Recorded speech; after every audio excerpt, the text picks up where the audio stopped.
I moved down here about 9 years ago. I grew up in Long Island when the sort of that emo scene and hardcore scene was sort of booming in New York, at least in, I mean, it boomed several times. It was another boom.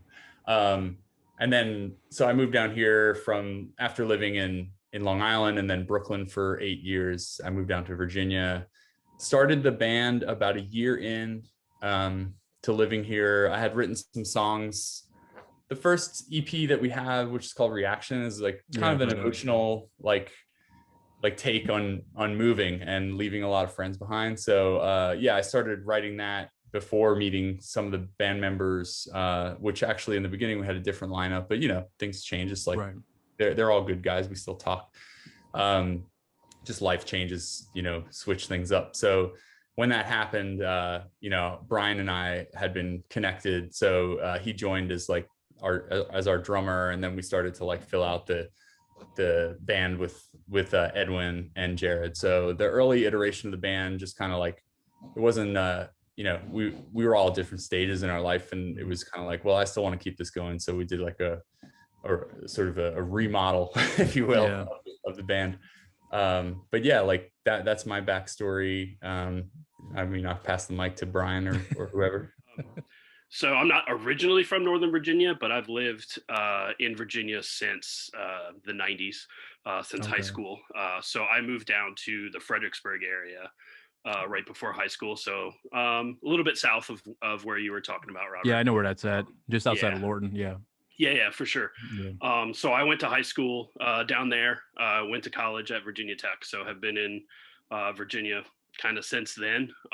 So kind of my upbringing and introduction was a lot of the DC Discord, kind of punk and hardcore that way. That was going on. Fugazi obviously had a pretty big influence over me getting into punk rock and kind of what it means to me and stuff like that. But yeah, so, kind of spent the latter part of adolescence and most of my adult life in or around kind of DC area. Okay. I'm originally from Ohio. I grew up surrounded by cornfields in the middle of nowhere. But I moved out here in 2003 because my wife did her master's out here. And now she's still here because she works for the government. And I mean, I've been out here since 2003. I lived in London for a few years, but otherwise I've been here for nearly the last 20 years. Oh, okay.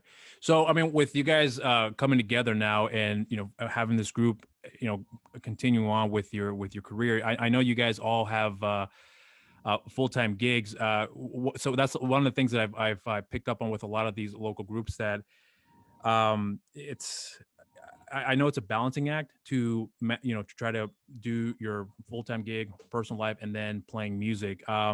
When you guys had gotten together, were you at any point were you guys looking into eventually making this a full-time career, or is it more just it was more of a passion project just for fun, and then it evolved to what it did now? Yeah, I mean, we when we started the band, we were all in our 30s practically. Edwin, who's not with us today, is like a little, well, he's alive, but not with us today. Who couldn't make it today. He's like the youngest guy in the band, but we're all in our 30s. So we kind of had, some of us had bands before, and or we were all in our 30s when we started the band. I saw Bryan make a smirk at that. So yeah, now we're pushing being a band almost eight and a half years, I think, something like that. When we started, we maybe had gotten some of those urges to like be on the road and be like quote unquote famous or whatever, and so it started as a way to blow off steam and balance our home and work lives with some creativity. I think as we started to click musically, it just kind of, it felt like, we're always giving this our all, the best, the most we can give it, and writing the best songs we can. So like, even though we've got the full-time jobs and all that stuff, like we always make sure that, we're giving it our best, because, it's a representation of who we are, our beliefs, the music we love, and, putting our best foot forward and doing that, making sure everything like looks and sounds good is like a part of, the direction of being a band that's sort of like wants to be proud of what we've created. Right. So what are for you guys? You guys were on the same boat with Steve as far as your approach with the band and music in general? Yeah, I mean, it's I think I always kind of joke, you know, Steve said we kind of started this band when we were in our 30s. I kind of wish we could have started it when we were in our 20s. You know, when careers were a little less further along, marriages and kids and things like that were maybe a little less for along, I guess is the best way to put it. But you know, so that we could have lived out those teenage dreams a little bit more. But like Steve said, we do the best that we can. If we're gonna do it, we're gonna do as much as we possibly can when we're doing it. So while it's a hobby, we always try to you know, make it a good use of our time and a good use of anyone else's time that's like coming to see us or helping us with our record or anything like that. Those hints of the delusions of grandeur in the back of my mind occasionally. But you know, when we do go on the road for a few days, it catches up to me quickly, and I realize how much, you know, I miss my kids and I miss my wife and I miss my bed. But you know, I'd be lying if I didn't say that there wasn't a piece of me that didn't want to be on the road a little more, didn't want this to be a bit more of a full-time thing. But like you said, you know, we make the best of the time that we have, and we have a lot of fun doing it. And it's a balance, of course, just like anything else. But we make it work, and I'm having a good time doing it so far. So, well, you guys had just played a show recently out in Gainesville. So I saw the post you guys had made about how the show went for you guys. So, you know, that was actually the very first show I believe that you have done in over a year, if I'm not mistaken. Is that right?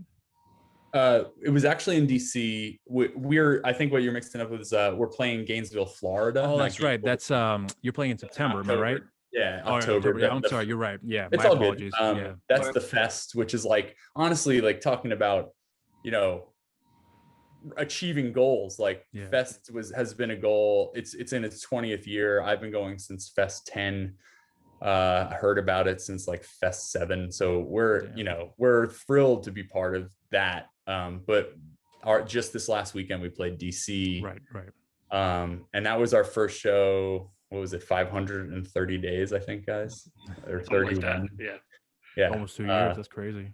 It was. I mean, talk about like cathartic. It was like it was an amazing like feeling. I'll just elaborate, dudes. I mean, it was awesome. I was psyched to be there. People were into it, and it was was it a pretty good crowd you guys were playing in front of with being your first show? You guys can chime in. I don't want to hog the mic. Yeah, no, I mean, I'm still like, I'm having a hard time putting it into words, but I definitely feel like myself again, and it's been a while. So, you know, this is a huge part of who we are and what we do. And so to try to go through the motions over the last year, and it's been nearly a year and a half,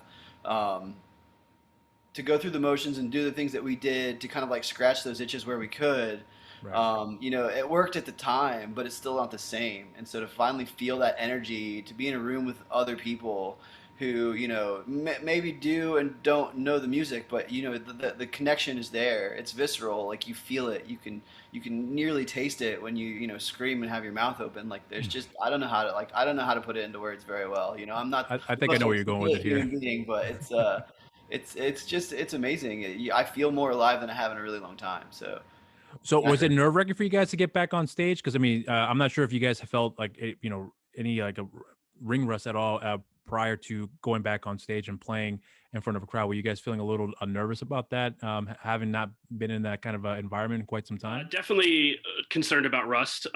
We had a handful of rehearsals beforehand, but not anywhere near back to the regular schedule that we're used to before everything got locked down. You know, so not like super nervous, but like a slight concern for sure. Yeah, we played a new one, and I started on the wrong chord. Jerred started with his tuning pedal on, so we were like, oh yeah, there's the rust.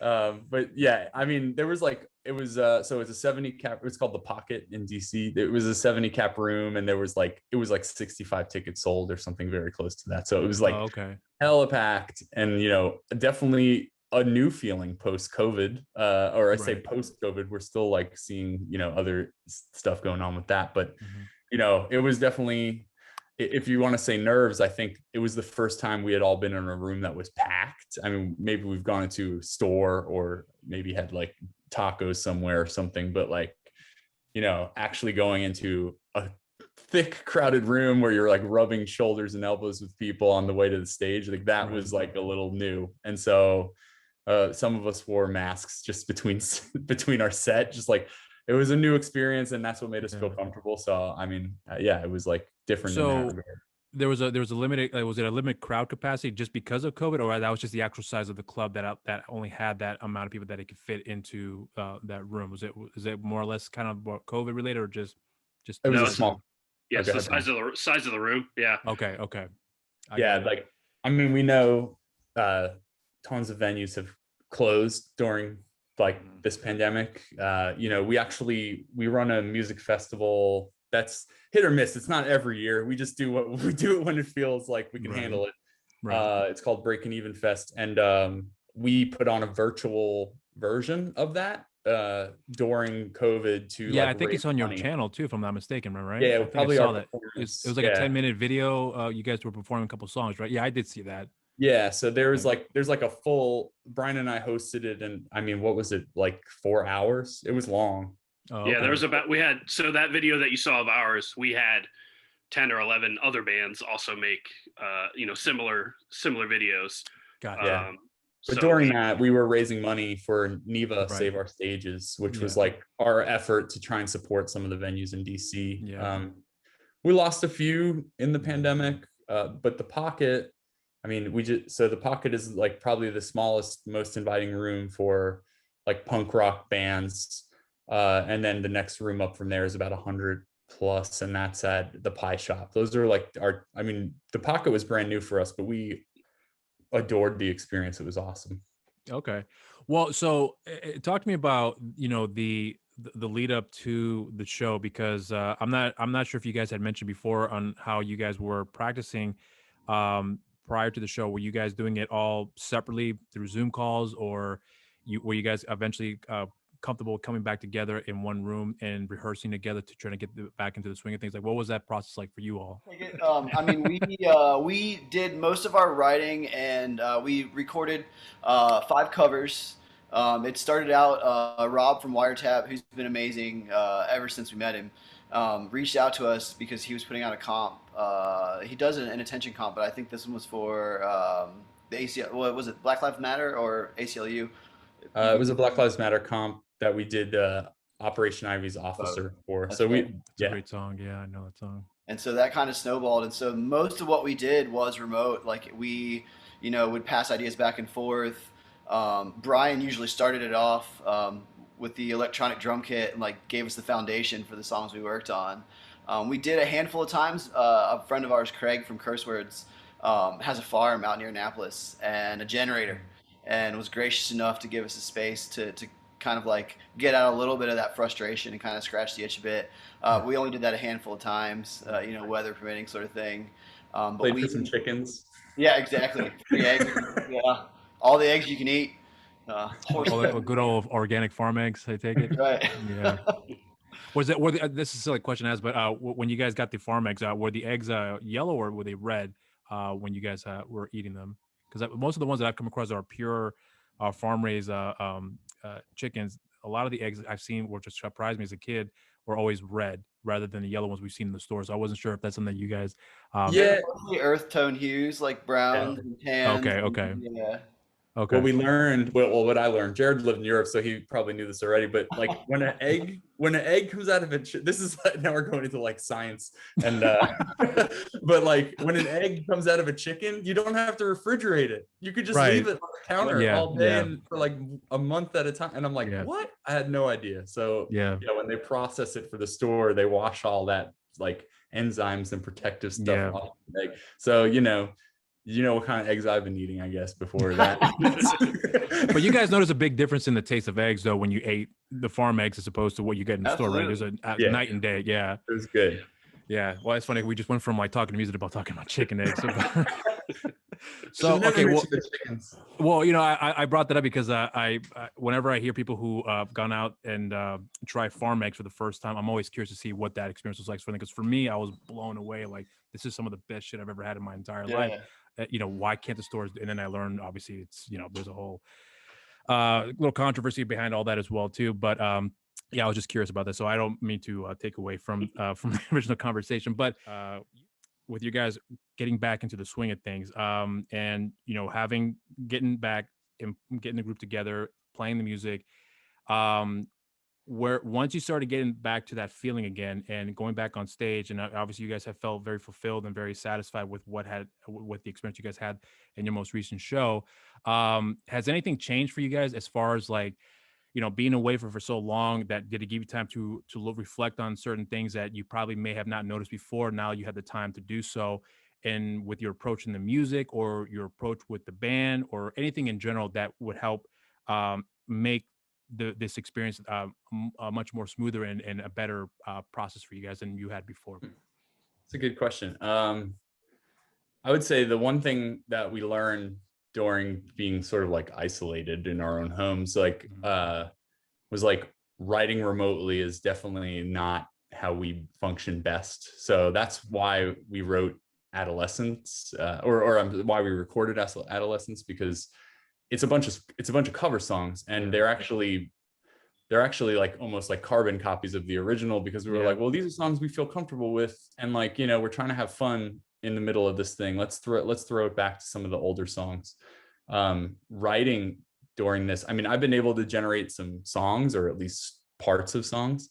Jerred too, like we passed some things back and forth, but the process was so slow to say, okay, what if we did this or that? Making a change could take 3 days, you know, like to pass the files around and like restructure things. So now that we're back in a rehearsal studio, we're able to like kick those ideas around a lot faster. Like, oh, what if we played a B there instead? Or what if we did that all downstroke or halftime or whatever? So it makes you appreciate, like, I think those writing moments where we're able to collaborate face to face, like I feel like that I took those for granted. Like I was like, oh, I could write a song, but you know, working together with everyone to work it out is something that I'm realizing, wow, we're missing that. And I think also just one of the things that, you know, we haven't played in a long time, so we spent a lot more time focused on like trying to like convey that energy through our movement and stuff. So harder like movement of guitars, and Bryan standing up behind his drum holding up his drumstick. So we're like getting a little more like just because we haven't seen each other in so long, like that energy is just like coming out of us, and we're like, let's use it, let's use it to our advantage. So when we play, we're bringing that like as hard as we can. I don't know that I learned anything, but I missed it. Okay. You know, I guess what I learned is how to record electronic drums. Like all the songs on Adolescence, little inside baseball here, are done on an electronic drum set rather than, you know, our normal acoustic set in the studio.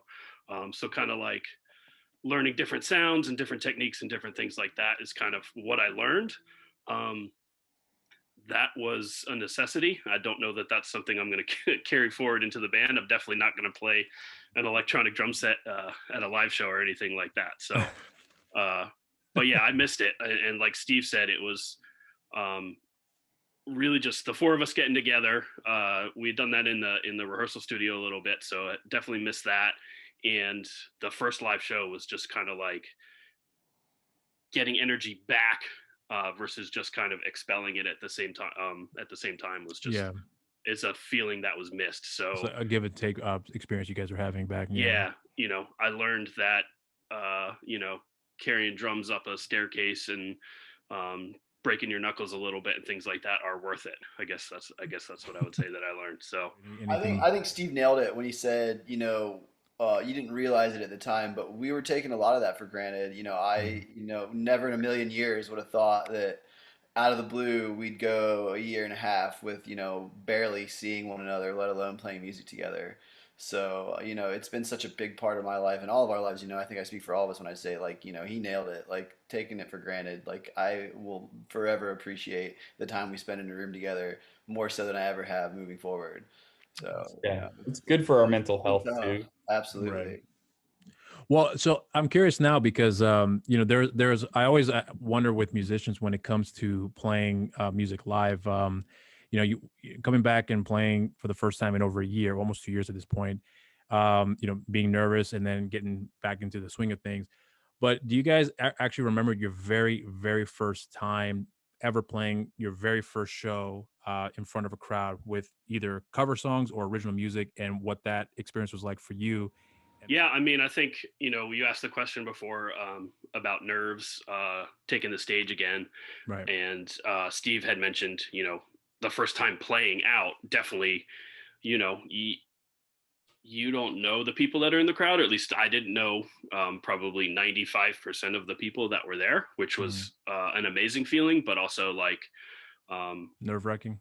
Like I don't know how they're going to react to our band, if they listen to us beforehand, if they know our songs, if they know who we are, or they're just tired of being inside for a year and a half too and want to come go nuts. I didn't know what to expect there, so was pleasantly surprised.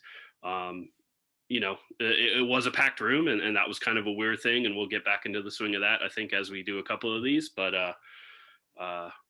it was definitely a nerve-wracking thing. In terms of the first show I ever played, my high school band was called Dr. Pud. So the first show I ever played, in front of people was we had a teen center. I was actually talking to Steve about this at the show the other day. That was a converted morgue in Fredericksburg. So the teen center was called The Morgue, was kind of the hip name that they had given it. So we had a couple, the kind of like alternative indie kids in high school had bands, and we booked a show together, and that was different in that, like, I literally knew every single person that was at that show, versus playing a show this last weekend where I said I didn't know probably 95% of them. So just kind of like playing in front of your friends, but they kind of know that you're a little bit different than them, but they don't know that like you have weird songs and weird senses of humor and things like that you're going to sing about that you don't necessarily talk about in high school with them. But it was just different from going from knowing everybody to knowing nobody, I guess. So many years into I think as far as the show that we just played goes, I was actually pleasantly surprised at my lack of anxiousness. I can be an anxious person. Nerves of steel. But what little anxiety was there, as soon as I hit that first chord, it just melted away. I think I just needed it so badly that I just, like I said before, you should just feel the energy in the room, and it was exactly what I needed at the time.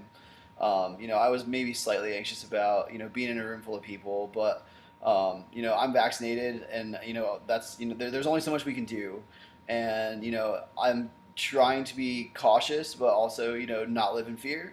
So there's a balance there as well, but I think as far as in comparison to my first show, I was sweating bullets. It was like the high school talent show, and we played like Silverchair covers, and it was pretty. What covers you guys played with, like Israel or something? Israel's Son, I think we played, okay. And oh man, I don't even remember the names of the songs anymore. It's been a while since I listened to Silverchair. Yeah, same here. But I played bass in this band. My cousin had a band, and he needed a bass player, and I saved up my hard-earned, working at the concession stand at the local pool, and then working at a restaurant. Just dropped a bunch of money on a Fender P bass, and the rest was history. I was hooked from there. So. Oh, so that was a catalyst for you to actually wanting to get into music with? Yeah, my cousin. I started playing guitar. My dad had a guitar in the closet that he had, intended to learn and play and figure out on his own, and just never did it. And I was I think I was in 7th grade. I was about to start 7th grade, and I was like, Dad, let me play the guitar. It's just sitting in there. It's just collecting dust. And he's like, well, if you can prove you're responsible, then maybe I'll let you give it a shot. So you need to show me that you can be a responsible musician first. And so he made me played the trumpet for a year in marching band before he'd let me have the guitar. And so I played trumpet for a year in the marching band. And as soon as I got the guitar, the trumpet was in the closet. Like, I was so done. Back and back goes in the closet. I still have it in the closet, and I still play it every once in a while to remind myself that I can actually do it. But oh wow, it doesn't okay, do much use. Oh, okay. Well, so what about for the rest of you guys? Do you guys play any other instruments outside of your, the drums and the guitars for each of you? Are you guys fluent in other type of instruments? I am not. Banjo and the ukulele. I play the drums and guitar, but yeah, trumpet is the only other random instrument I play. So I used to play saxophone when I was a kid. Like, I wasn't forced. I was by choice. I could have been in a ska band. I was in like more of like a Green Day worship kind of band. But yeah, like I'm not proficient in you said proficient. I don't even know if I'm proficient in guitar. I can carry a song, I think. What about for you, Brian? Any other instruments you play outside of the drums? I took clarinet lessons in 5th grade, but I don't know that I could. I don't know that I could figure it out these days. It's been a long time since 5th grade. Woodwinds and brass represent. I'm curious now with you guys, because the type of music you guys are playing, more or less it's more punk music. But have you guys ever ventured off into other types of music, outside of the rock genre, like blues or anything else? Really. Okay. So, like, for example, like if you guys were asked to, let's talk about a metal band where metal has a different style of playing, especially for drums. I mean, do you guys think you guys would be able to adapt to that, or would it take more time for you to have to learn to play to that style of music? Well, go ahead, Brian. No, sorry, you had something on mind. Go ahead. No, I was just to say that, like, the first band I played in, actually, with my cousin, we started out playing like grunge songs, but kind of morphed into, this was late '90s, so nu metal was huge. Yeah. And so we definitely played Korn and Deftones and Limp Bizkit and all that stuff. So I mean, I definitely dabbled in nu metal.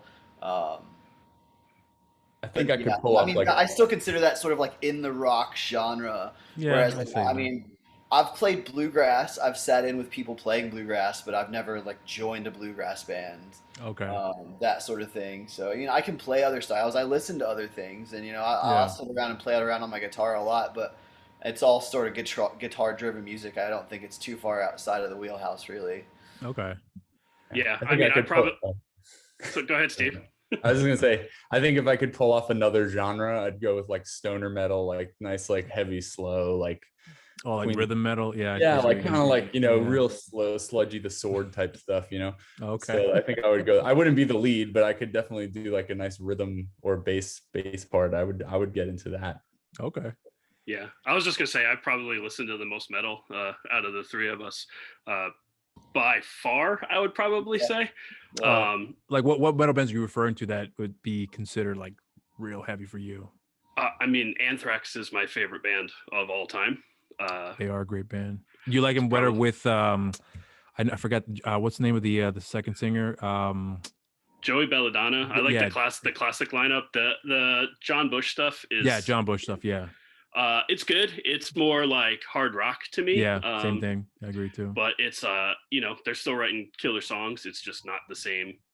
I mean, I was in middle school wearing jams and tube socks and reading comic books, and then all of a sudden there was a band that was doing the same thing, singing about Stephen King novels and Judge Dredd. Yeah. So it was like they are my soulmates, as it were, and have been since then. Right. But all that said, I tried to play a double bass pedal once upon a time when I was in a heavier hardcore band, and it was not for me. Okay. So in terms of playing metal, that's one knock against you for being able to do that. So. But Brian, your Anthrax obsession, you just got that mini record player on Record Store Day, right? I did, yeah. Yeah, that's it. Yeah, Anthrax for me was actually the very first group that you said it yourself, Brian, where like there's only a handful of bands that come to mind that was in the same wheelhouse that I was into, as far as like, being into comics and films and things like that. And they were the first band to kind of like break into that. creating this, writing the song "I Am the Law," which I fucking love. I love that song.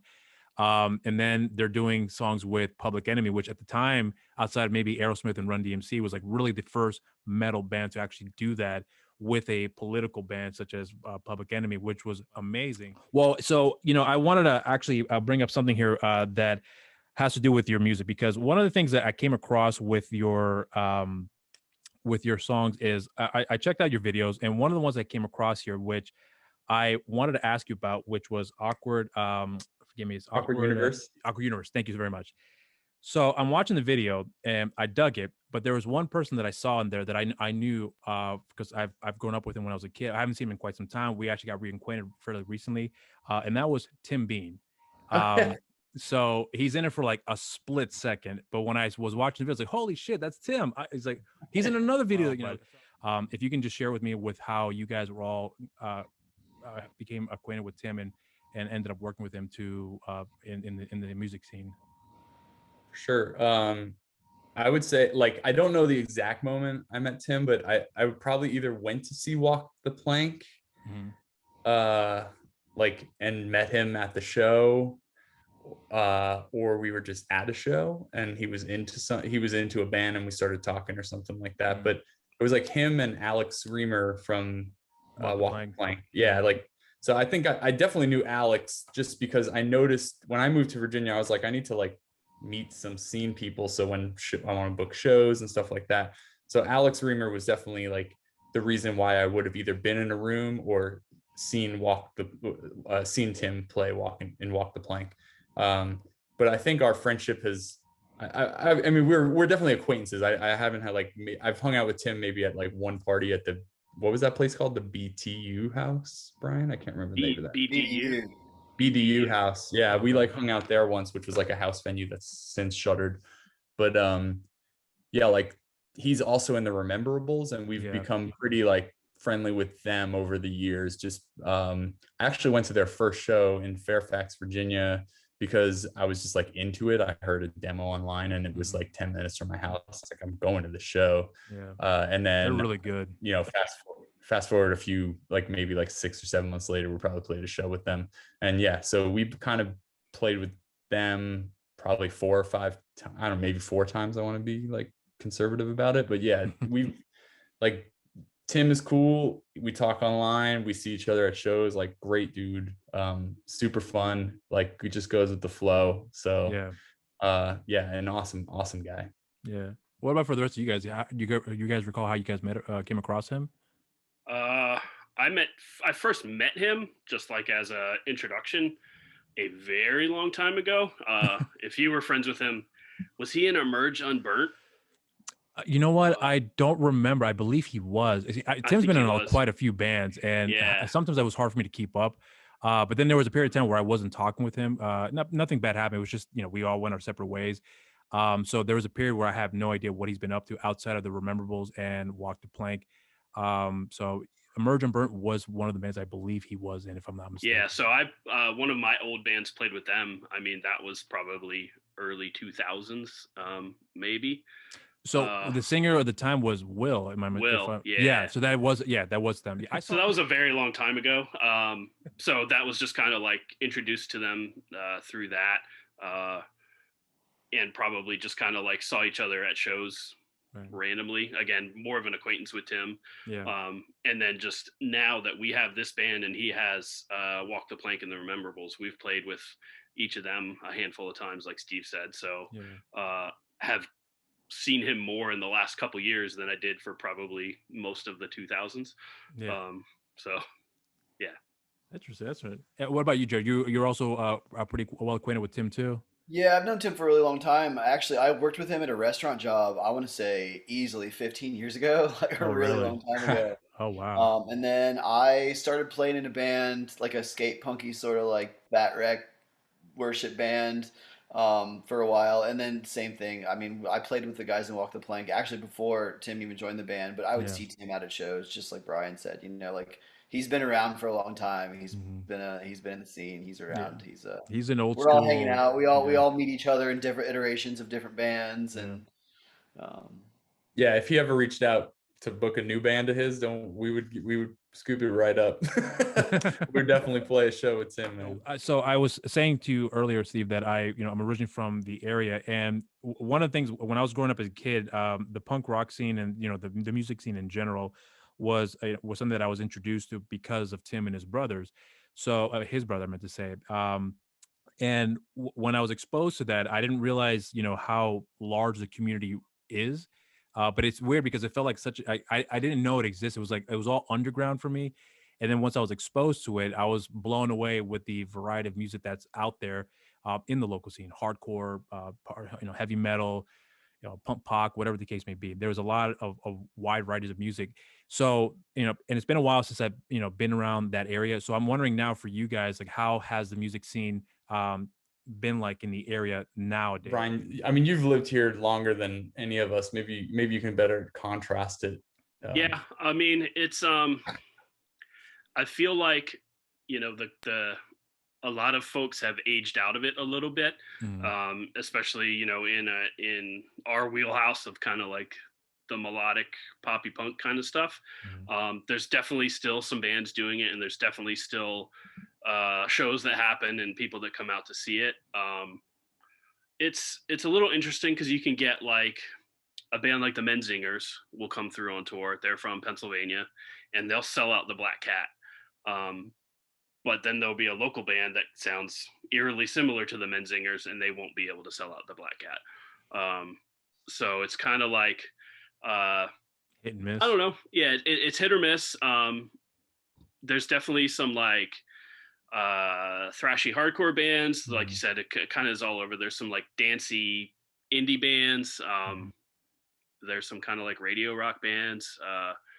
I don't know. Like we do okay, but I wouldn't say that it's like a gigantic scene of melodic punk fans in the DC area. what's the it's definitely a tough town for that genre for sure. I mean, I've seen bands like the Flatliners or like Dead to Me play like the backstage at Black Cat, like the smaller stage, and it's not sold out. I mean, they're just it's a working town. It's a business. It's buttoned up.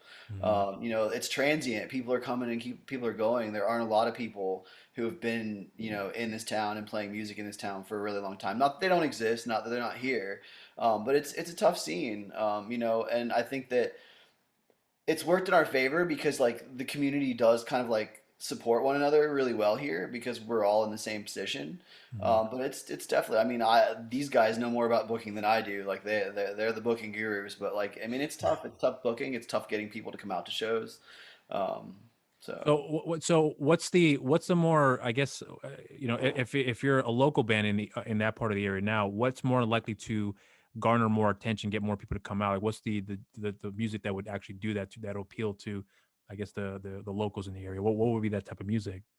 I'm seeing like a trend in more like of an artistic, like indie punk vibe. So like Bacchae, there's a band called Bacchae. There's Bad Moves, who's like a very poppy punk band, but they have an art, like David who he sings in the band. He's like I think he has an art background. Everything they do is like aesthetically like artistic. So like I feel like there's a little bit of that happening out of like Comet Ping Pong, and you could see younger bands like Nah, and I would say like Origami Angel is another band who seem to be like cutting through in areas that we're not like super like familiar with because we play like pop punk basically.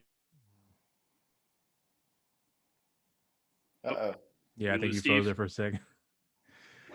We were gonna play the music in the background. Frozen. Jeopardy theme. Yeah, you froze for a second there. Oh, all right. I can rehash. Where was I? I forgot. Oh, okay. But you were talking about some bands. You had mentioned something about Origami Angel. Yeah. Oh, okay. Yeah. I was just saying there's definitely more of like, I would say that there's like an artistic punk indie thing happening in the area where, am I freezing again? People are No, we can hear you. Oh, okay. Yeah. Artistic punk indie thing that's happening like in the area. Like a couple bands that stand out are like Nah, Origami Angel, Bad Moves. They're kind of like, it's like a more, I don't know how to describe it. It's just, it feels like art housey to me. It's not as like, you know, dingy dive bar. So like not raw type of like, you know, guttural type music that's it's not. I would say it's not as raw, but it's still like it fits into the punk world. It's just like I think if we were going to be booked with bands like that, it would probably have to be a longer festival type of environment, not like the same night, unless someone was going for that with the bill, like a variety of like, yeah. So, but I mean, dude, the other night we played to a full house of people, and we've done it several times. We did it at our record release show too. Like, there's definitely people out there. I think it's just getting them motivated and excited to be at a local show. And just the other night, one kid was there. He's 22 years old, which, like, to me that seems like, you know, you would have had your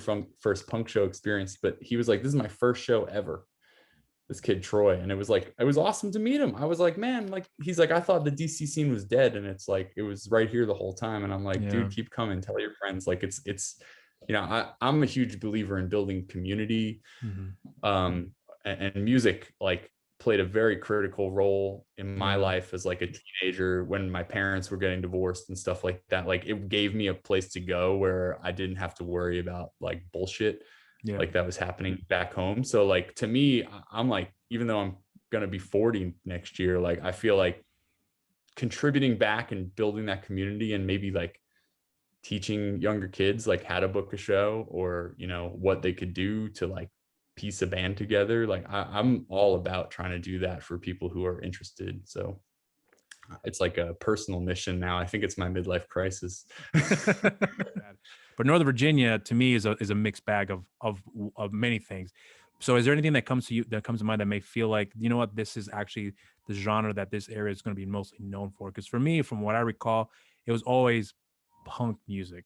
But the punk music is kind of a loose term, because it could be a variety of type of punk music, melodic, hardcore, it could be anything but there. So I don't know if you guys picked up on anything different from your experiences over there. No, I mean, like you said, it's this area, obviously, you know, the Bad Brains are from here, Fugazi and Minor Threat, but like, and on and on and on and on, under the banner of punk or hardcore. But like, throughout the years, all of those bands have sounded very different from one another. And I've always been a fan of that. You know, it's different, I think, because a little bit of it is a transient town. So people are coming from other places and creating music with people that came from other places. And so it's not necessarily a single unifying sound or style of music or anything, but it's definitely like all kind of tied together under this loose banner of punk. And it's, I mean, I've been very fortunate to have kind of grown up around it. Yeah, it's a unique position for you. What about for you, Jerred? Anything that comes to mind for you that may differ from what they're saying? Well, I think that one of the things I've noticed, and maybe it is part of, I think somebody mentioned earlier that maybe we're just aging out of it. But the DIY punk culture, I think, has started to dwindle a bit. You know, back in the early 2010s, there were a lot of, you know, house venues. There was, you know, the Dugout, and there was Toshi Station, and the BDU, and there's just so many, all these like DIY punk like little spots, little houses where there would just be shows all the time, like multiple times a week. And there were places like the Lab in Alexandria where they're just, you know, they're all inclusive. They're like, you know, there's a community. And I left for London at the end of 2013, beginning of 2014. And when I came back, I definitely noticed a difference. I definitely noticed that there was those things that were there before were kind of lacking. I know that there was a bit of a crackdown on the house venues in Northern Virginia where we live. But I also noticed that like maybe it is the fact that we're just not getting invited to these places anymore either, because we're too old, a bunch of old guys. You know, I'm sure that there's the truth is found somewhere in the middle. But I definitely noticed that it's just not the same vibe anymore. It's definitely getting more difficult, and it's that things are a little bit more structured and standardized.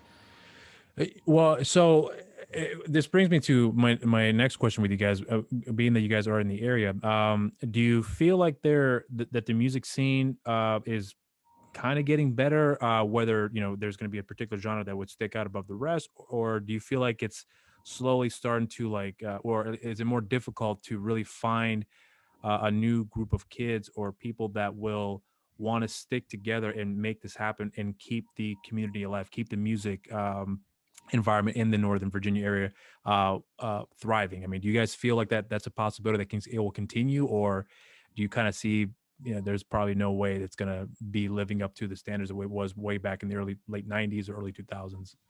I think things ebb and flow. I mean, you've got artists like Machine Gun Kelly and Travis Barker, like introducing aspects of punk rock and guitar driven music to a younger crowd that's like listening to that. And I think that could steer people back into rock.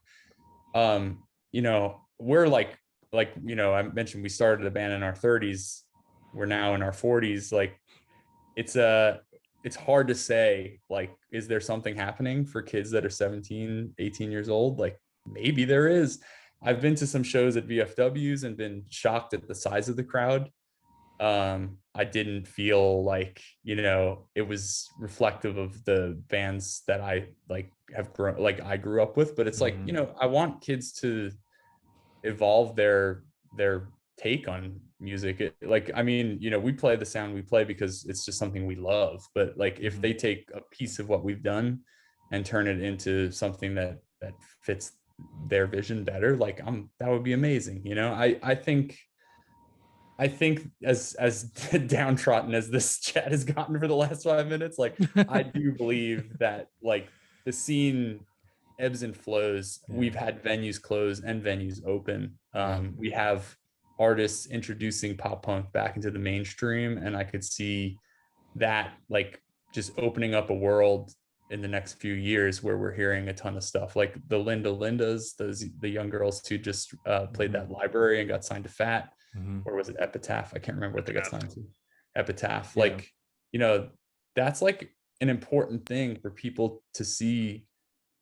Young people, women, people of color doing that, and that is going to reinvent like the genre of what local underground music is. And I mentioned it, like I lived in the heyday of it in Long Island, which was probably happening up and down the East Coast, frankly, but I'm sure there will be another heyday. But the challenge is those underground all ages types vibes, like if a VFW had a bad experience with that in 2000, they might not invite it back in 2020, or 2021.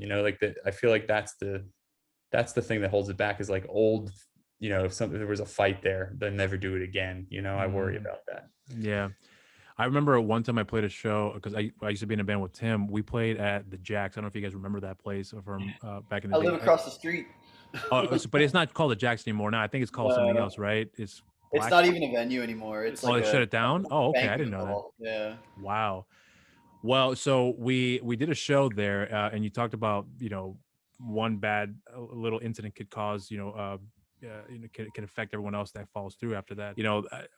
That was one of my biggest problems with the Jacks at the time, where something that simple was going to be a ban because I happened to do something that they didn't like. But again, it wasn't a big deal. But I did notice though that when I went to shows, like say for example, like the old Firehouse out in McLean, if I'm not mistaken, they didn't allow mosh pits or crowd surfing, which I was like, why would you even let bands like whatever the bands were at the time that were playing heavy metal music, why have them play if you can't actually react with the way we're adjusted to the way we want to, and you set those restrictions there in the first place. So I always felt like that was my problem with the Northern Virginia area when it came to live shows. Few venues actually allowed you to be able to do that freely, but the majority didn't. So I'm not sure if you guys also felt the same way too with some of the places you have played in the recent years. Do you guys have that kind of similar experience before with that?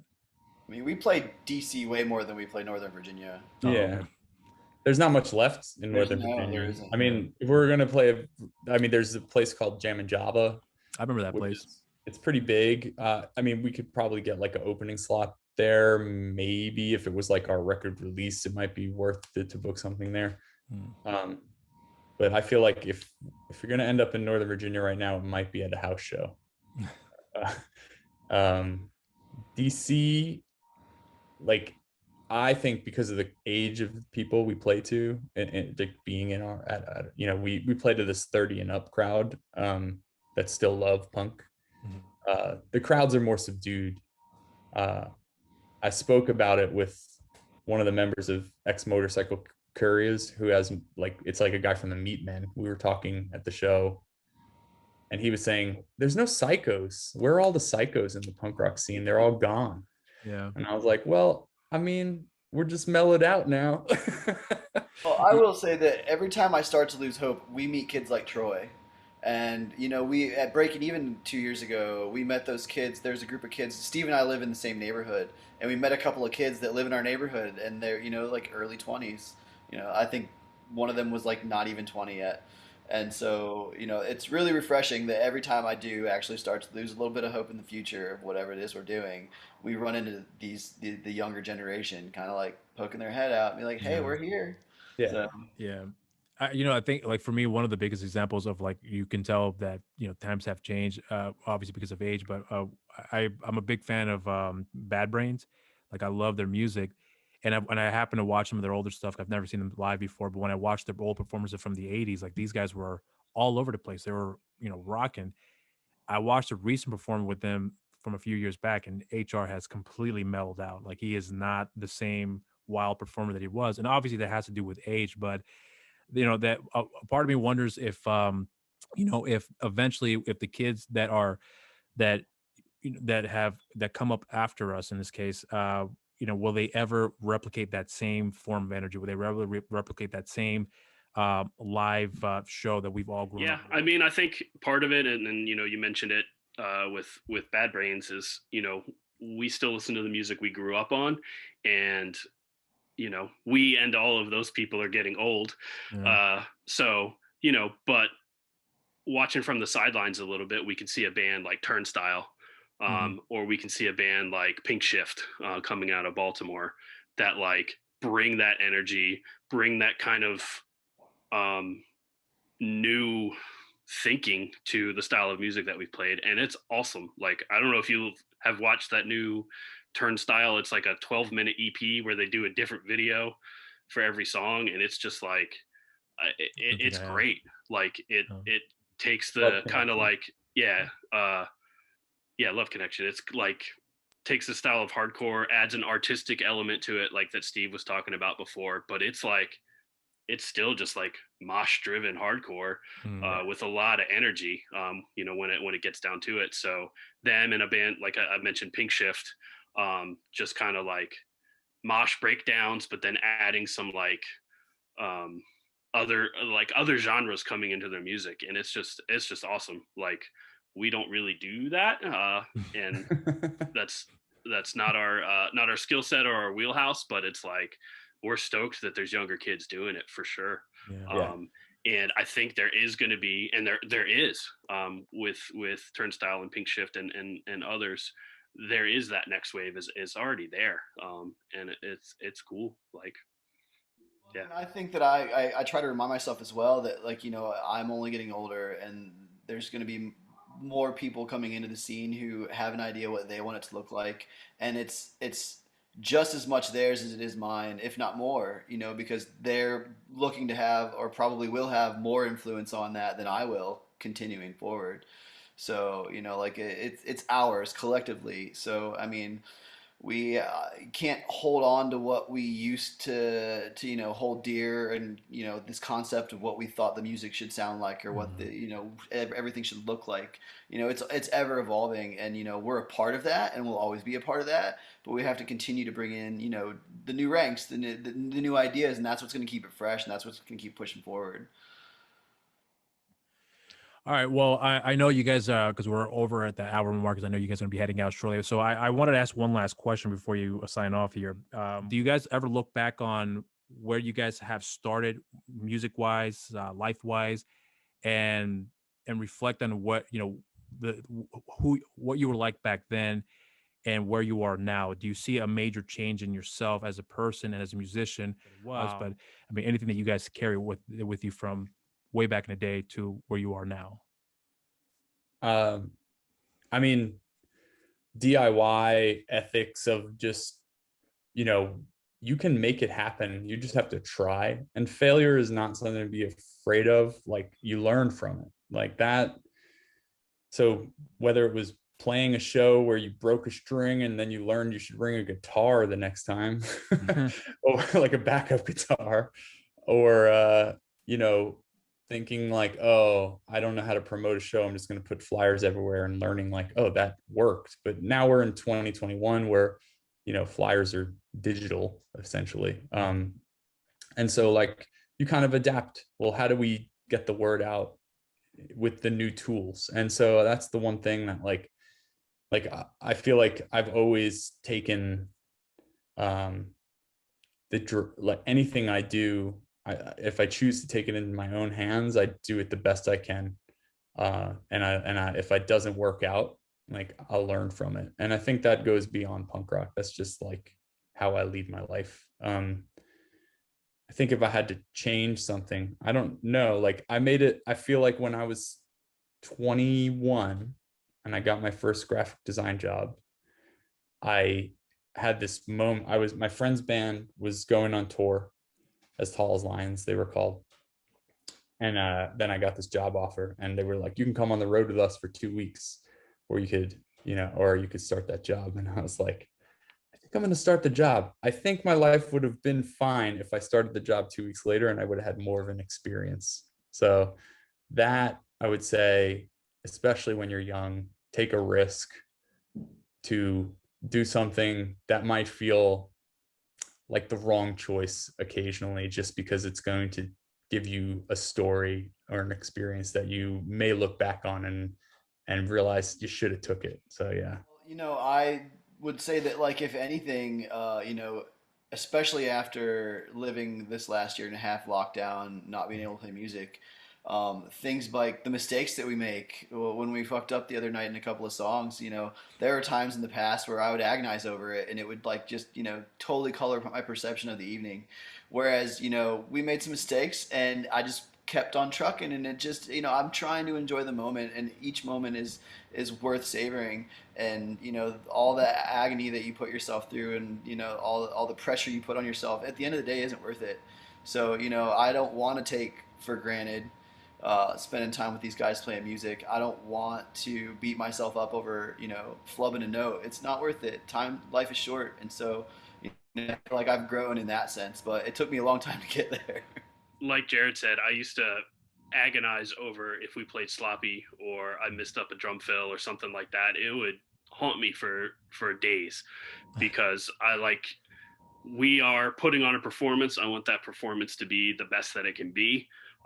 But at the end of the day, we're a collection of 4 guys getting together to have fun, invite some people out to see it. Again, try to do the best that we can, but that stuff is less significant and not worth, you know, losing the sleep over that I've lost. You know, younger me, to Steve's point, it would have been, you know, kind of made the choice to go get a career and always keep music as a hobby. Have never really tried to like go for it.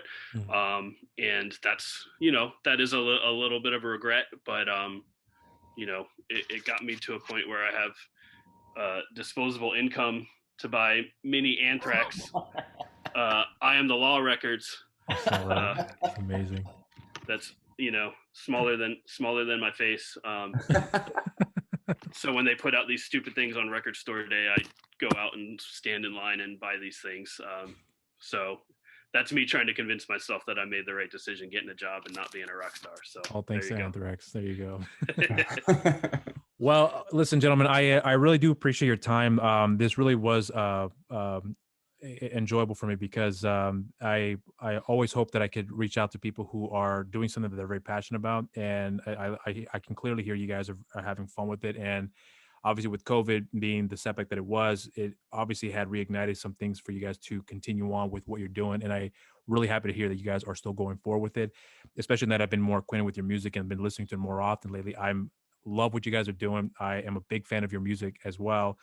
Are there any, apart from the show out in Florida that's coming up this fall, you know, I'm out here in North Carolina. You guys looking into any potential shows a little more further down south in these little parts of the area here? Anything you guys know that will be coming up in the near future or somewhere down the line, maybe next year? Probably next year. Okay. So we've got, I mean, I could run down our show. We've got a show at DC9, which is in DC.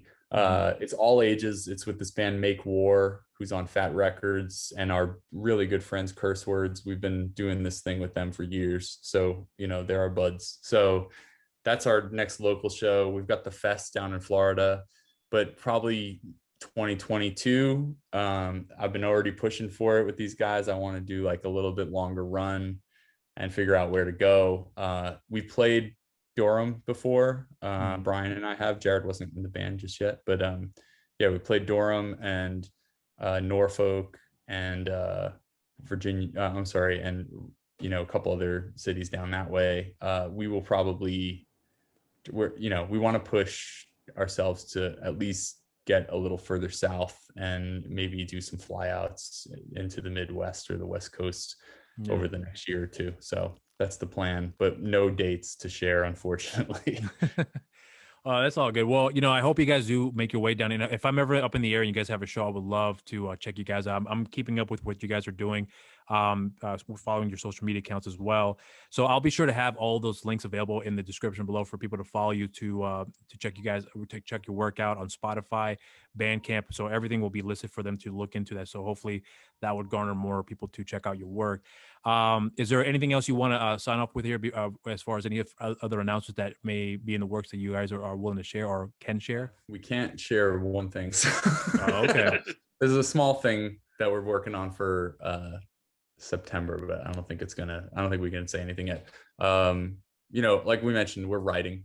So probably 2022, there'll be some new tunes to consume, and we'll be trying to do our best to promote that and get around the US and make it happen. Cool. All right, guys. Well, listen, I appreciate your time here, and I wish you guys nothing but great success. I am a genuine fan of you guys' music, and I will be looking forward to see any of your upcoming work here and any dates you guys have coming down the pipeline. I'll do my very best to help promote that as well for you guys too. But otherwise, you guys have a pleasant evening. Thanks again for taking the time out of your day to speak with me, and you all be safe out there, and cheers. Oh, thank you, man. Appreciate the kind words, you know, and we'll make sure we pass everything around and keep listening to your show, man. I appreciate that. Oh, you guys be safe out there, and thanks a lot, man. Cheers.